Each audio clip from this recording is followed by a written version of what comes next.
Now, in terms of the original question you asked was the codependency. In other words, what are you addicted to getting from them? Right? Well, firstly, what you're doing is you're addicted to preventing their potential anger. Does that make sense? How does it feel when somebody's angry with you? My dad scared the crap out of me. Yeah, yeah. And how do you feel about yourself when they're angry with you? Helpless. Yep. Yep. And if you allow yourself to settle even further down, you'll find actually there's quite a few emotions in how you feel when they're angry with you. Terrible feelings inside of yourself about yourself. Like you almost blame yourself for another person's anger with you. Yeah, I wasn't good enough to stop it. Yep. So in other words, this person who is potentially, so I probably should write that there, potentially in a rage with you. In other words, they have this underlying soul condition where they could easily get into a rage with you if you didn't give them what they wanted, right? And there's that automatic threat that, well, you think about your parents, and that threat has come from them quite strongly when you were little, right? This automatic threat, unless you do what I want, then we're going to have trouble here. And after a while, the child learns that I've just got to always do what they want. And then I avoid their rage. That's how I avoid their rage. So I just do, and eventually exhaust myself doing to avoid their rage. So what you're addicted to is avoiding other people's rage. Do you understand?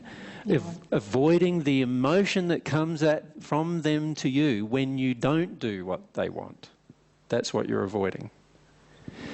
And those emotions are all sorts of emotions, ranging from condescension right the way through to just bare violence.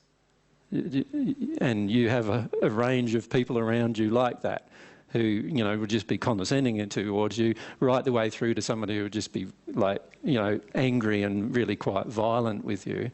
And if you think back at your childhood again, same pattern going on there.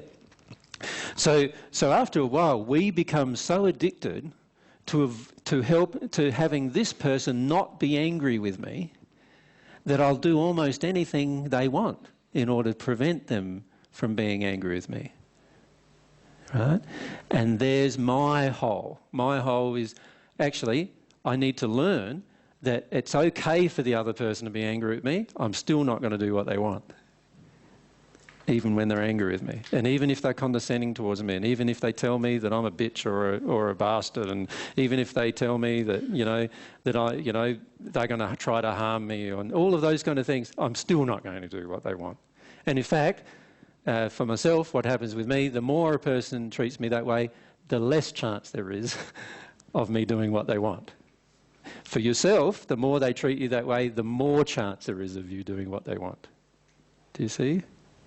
There's a big difference between those two states. So the key is to allow yourself to see how frightened you are, and in a way, I'd say the underlying causal emotion is partly about how much you can't trust God, that God's going to protect you in an angry situation. And that is a really deep childhood feeling that you have, that you weren't protected in angry situations. So the key is to allow yourself to embrace that grief that's just there while I'm talking about it. That's it. And just allow yourself to embrace that grief fully and let yourself fully feel that, no, God's not going to protect me, so I've got to come up with some alternative arrangement here.